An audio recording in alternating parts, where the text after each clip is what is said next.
My husband sat on the other side of the courtroom, impeccable as always, his suit expensive, his hair perfect, and the exact expression of rehearsed sadness he'd worn with our friends for months. His lawyer painted me as unstable, angry, dangerous, and unfit mother. I said nothing. I didn't need to. Because the truth doesn't shout, it waits. I'm so glad you're here. I'm sure you'll be moved by this story.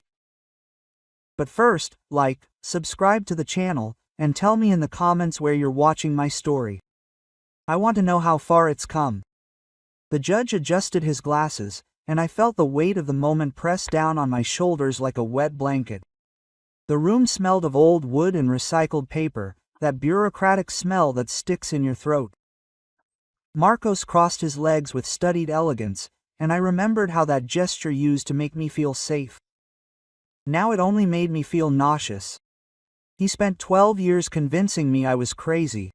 He used my therapy against me, my emotions as proof. He was the pillar of calm, I was chaos. It was a brilliant performance, but the problem with staging a play is that you never know who in the audience is taking notes. 6 months ago, I still believed the lie. I woke up before him, made coffee the way he liked it, smiled at company parties, where everyone told me how lucky I was. Marcos is so thoughtful, they'd say. Are you the perfect couple? I agreed, because to disagree would be to admit something was wrong. And when you admit that, you have to do something about it. Our house was a home decor magazine. Beige sofas, abstract paintings Marcos chose, plants I watered religiously. Everything in place, everything controlled, including me. It wasn't a shout, it was a whisper. Laura, you're exaggerating again, dear. You're very sensitive today. I'm sure that's not what I said. You must be remembering wrong. He was the curator of my past, the editor of my sanity. Every conversation became a renegotiation of reality, and I always lost. I started to doubt everything, my memory, my emotions, my perception. Had I really seen that message on his phone? Had he really said that, or was I making it up? My therapist, Dr. Camilla, told me I needed to trust myself more. Marcos said I needed to take my medication correctly. The fog lifted on a Tuesday. It wasn't dramatic. It was a dinner with partners from his company at our house. I'd spent the day preparing everything. Salmon à la mori with passion fruit. The recipe was impressive. Marcos wandered around the living room, wine glass in hand, telling stories that made everyone laugh. I was in the kitchen getting more ice when I glanced through the door. His back was to me, talking to Bernardo, his partner, and then he turned his head slightly, his eyes meeting mine for a split second, and I saw it. Pure contempt, not anger, not irritation, contempt, as if I were something stuck to the sole of his shoe. The moment lasted less than a second, then he smiled, that practiced smile, and returned to the conversation. But I had seen it, and for the first time in years, I trusted what I'd seen. I started searching without knowing exactly what. Drawers he never opened, coat pockets, his browser history that he always deleted, but the cloud backup doesn't lie. It was in his gym bag that I found a hotel receipt, a double room, 2 glasses of wine from room service, a bill that wasn't ours. When I confronted him, he was lying in bed reading something on his phone.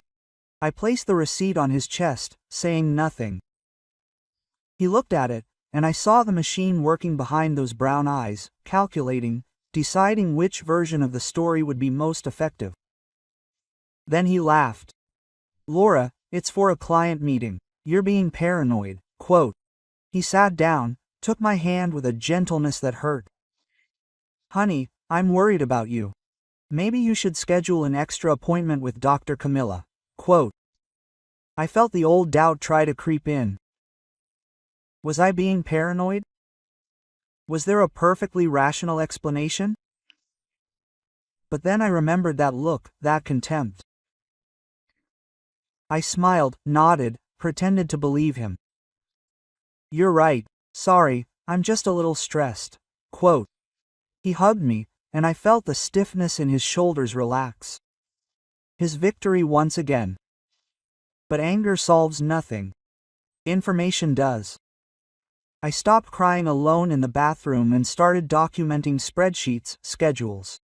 When he said he was working late, I wrote it down. When he came home smelling different, I wrote it down. Each lie became a thread. Each thread a map.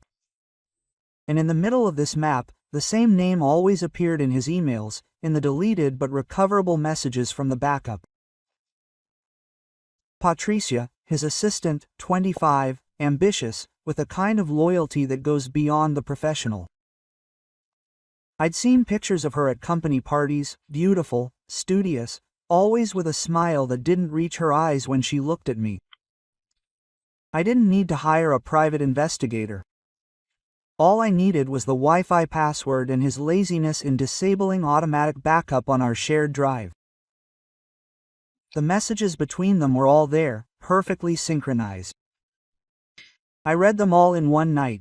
Marcos had gone to a conference in Sao Paulo. Livia, our 6-year-old daughter, was sleeping. I locked myself in the office with a bottle of wine and read every word. They weren't just explicit, they were intimate. They were cruel. They didn't talk about sex, no.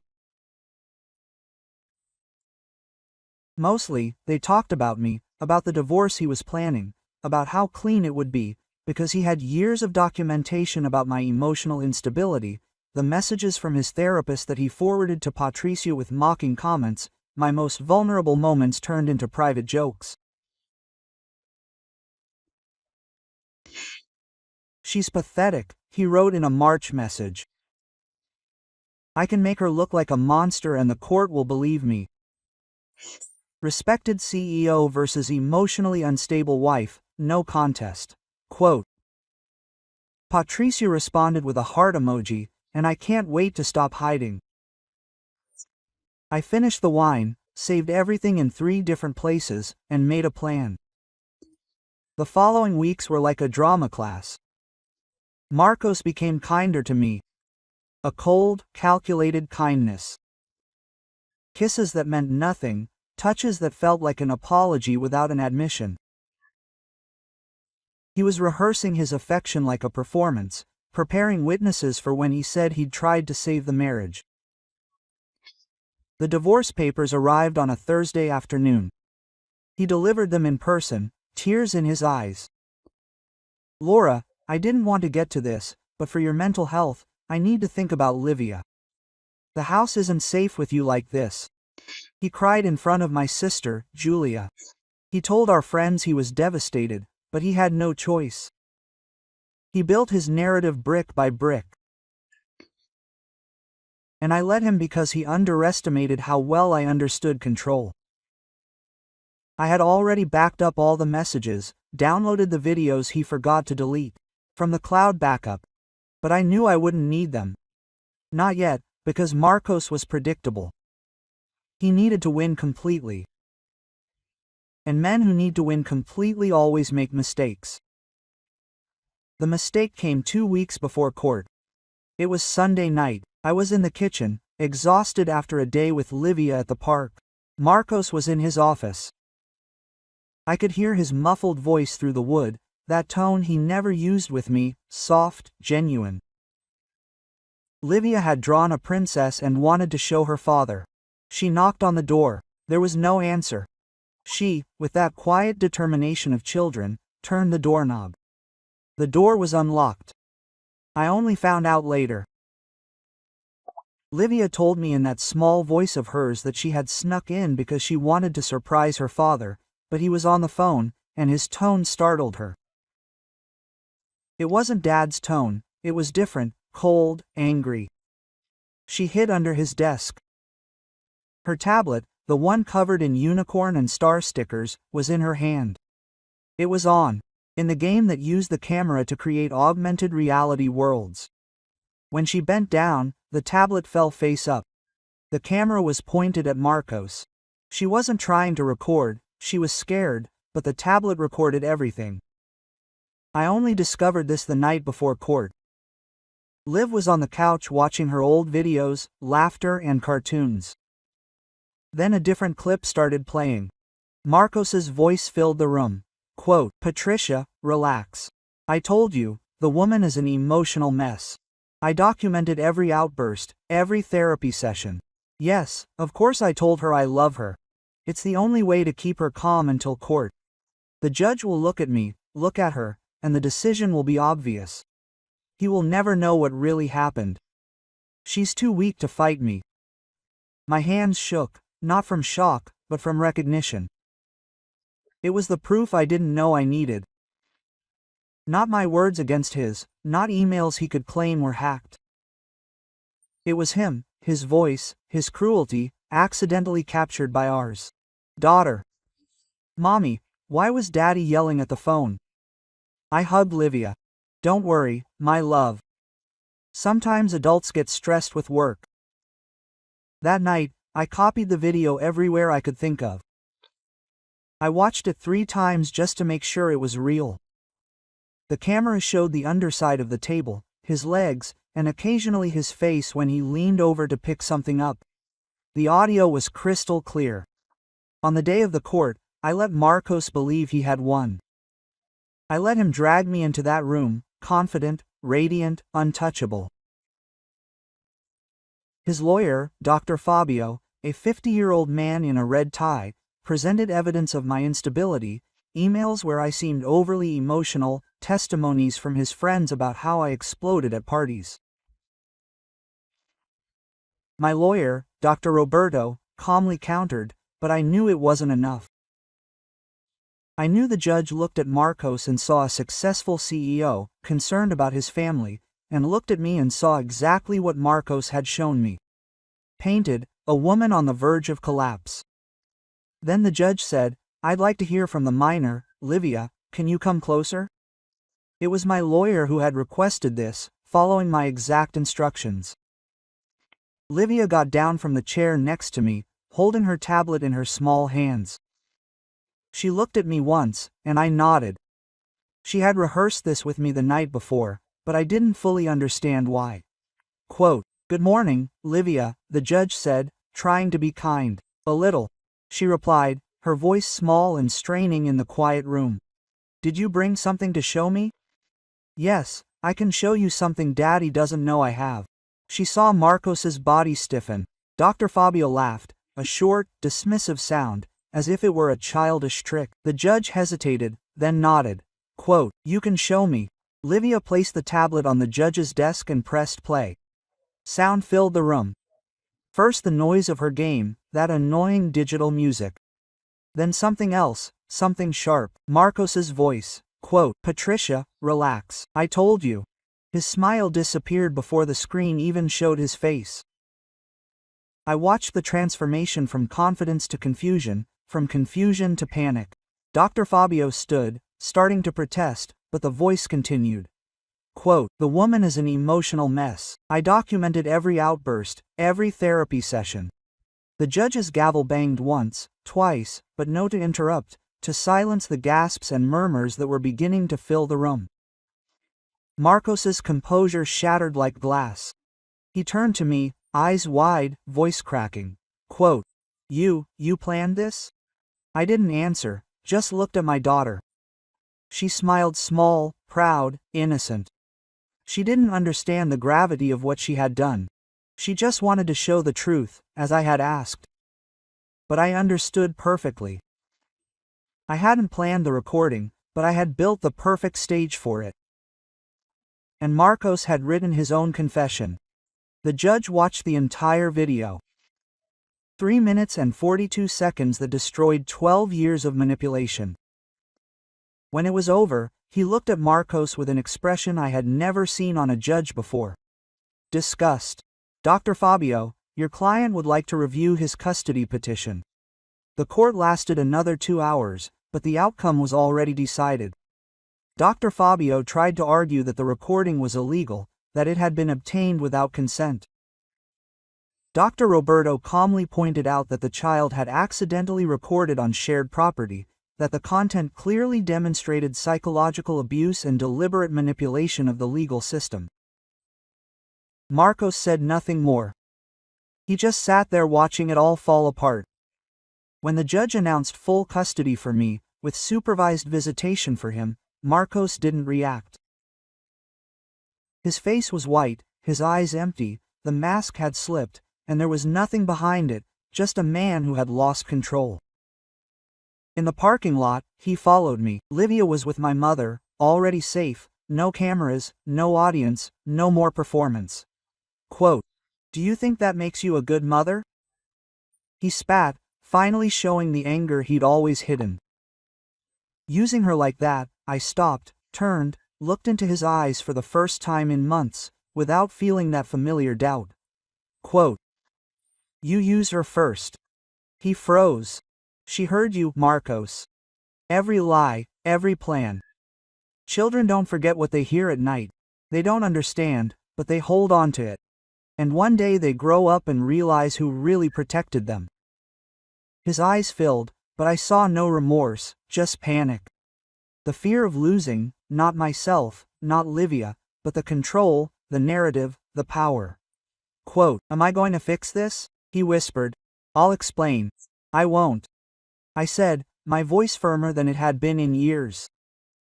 "You will live with this."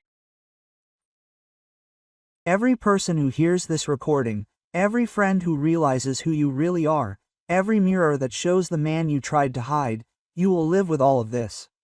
Quote. He reached out to me.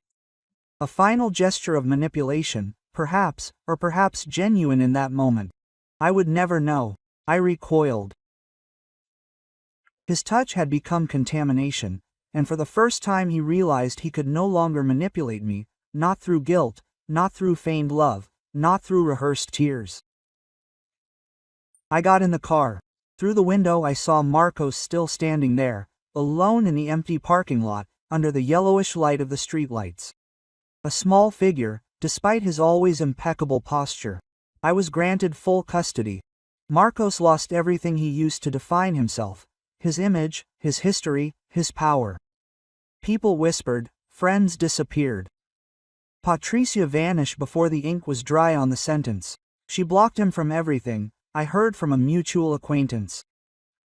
His company survived because Bernardo and the other partners quickly removed him from public office. He still had money, he still had his home, but he no longer had the thing that mattered most to him, control over the narrative. I never celebrated, I didn't need to. 3 months after the court, Livia asked why Dad could only visit her at the place with the woman who kept noticing everything. I explained in simple words that sometimes adults need help being good parents, that Dad loved her but had made bad choices. Do you still love him, Mommy? The question caught me off guard. We were making pancakes, and the batter dripped from the spoon as I considered the answer. I loved who I thought he was, I finally replied. But that person never really existed. Like in games, like a pretend person? Like this? She thought for a moment, then went back to stirring the batter. Okay, can I put chocolate in mine? And that's how we carried on with her, with the absurd resilience of children. I'm learning to trust my own mind again. I still go to therapy with Dr. Camilla, but now the sessions are different. They're not about doubting of myself, are about rebuilding, about understanding how I let the gaslight consume me for so long, about forgiving the woman I was, the one who smiled and doubted and apologized. My sister Julia visits me every week. At first, she didn't believe me. She had adored Marcos. She thought our marriage was a goal. When I showed her the messages, when she heard the recording, she cried. How could I not have noticed, she repeated. I saw you so many times, how could I not have seen, because he was good, quote, I said. That's the point. He was very, very good. At night, when Vivia is sleeping, I sometimes still feel that feeling, the doubt, the questioning. Did I overreact? Did I go too far? Could it have been resolved differently? But then I remember his voice on the recording, the contempt, the calculated cruelty. And I know it wasn't. Victory isn't noisy. It isn't fireworks or shouts of joy. It's the peace that comes when there's nothing left to lose. It's the silence that remains. When his voice finally stops in your head. It's waking up without that tightness in your chest. It's trusting your own memory. It's knowing that when your daughter asks you one day about this period in her life, you'll be able to look her in the eye and say, I protected you, I had. Yesterday, Livia showed me a new drawing. It was of two people, one big, one small. Both smiling. It says, Mommy, you, and me. Where's Daddy? Quote, I asked cautiously. She thought for a moment. He's on the back of the paper. He still exists. He's just not with us now. 6-year-old wisdom, deeper than anything I could teach. I put the drawing on the fridge next to the others. Our life in crayon colors and childish logic. Marcos still tries, sending messages through his lawyer asking to review custody. He shows up at supervised visits with expensive gifts that Livia barely looks at. He tries to act like a father, but without an audience, he doesn't quite know how. I don't feel sorry, I don't feel angry, I feel almost nothing when I think of him. And that's the greatest victory of all. Because for 12 years, he occupied every corner of my mind. Every thought was filtered through him. Will he like it? Will he think I'm exaggerating? Will he use it against me? Now, he's just a figure in the role of behind Livia's drawing. It exists, but it no longer defines anything. Sometimes I run into people we used to know together. They look away uncomfortably. Some ask how I am, with that tone that makes it clear they heard the recording, that they know. I answer politely and move on. I don't need their validation. I don't need them to believe me. The truth doesn't need organized cheering. The day before yesterday, Livia asked me if she could invite her new friend to sleep over. Of course, I said. What's her name? Isabella. She's really nice. And her mom too. Is Mom bringing her? Yes. She said she wants to meet you. I think she was curious because I said my mom is the bravest in the world. My heart sank. Did you say that? Yeah. Because it's true, you are brave, right, Mommy? I hugged my daughter. I'm trying to be. You are, she insisted with that absolute certainty of childhood. Daddy once said you were weak, but he was wrong. Strong people don't need to let others down. Feeling small. 6-year-old wisdom again. That night, after she fell asleep, I sat on the couch with a cup of tea. The house was silent. Not the tense silence of before, when I tiptoed around waiting for Marcos to arrive. A different silence, empty of threat, full of possibility. I thought about who I was before I met Marcos. At 22, full of plans and energy, I thought about who I became during the marriage, the silent shadow, always apologizing, always doubting. And I thought about who I'm becoming now. I still don't know completely, but for the first time in years, the discovery doesn't scare me. My phone rang. A message from Julia. Coffee tomorrow, my bill, you deserve it. I smiled and replied, it can be simple things. Coffee with my sister, a friend coming over for a sleepover, a drawing on the fridge, things Marcos never managed to destroy. It doesn't matter how hard he tried, because in the end, gaslighting only works if you're in the dark, and I found the light. Not all at once, not in one dramatic, cinematic moment. It was gradual, it was painful, it was necessary. And it was worth every second of that trial, every look of disbelief when people listened to the recording. Every time Marcos realized his mask had slipped and there was nothing left to hide his true face, revenge wasn't the trial, it was this. It was the peace, the quiet, tension-free house. It was being able to trust my own thoughts again. It was looking in the mirror and recognizing the woman staring back. I finished my tea, turned off the lights, and checked that Livia was covered. I locked the door, our 2 new deadbolts installed the day we moved into this smaller but infinitely safer apartment.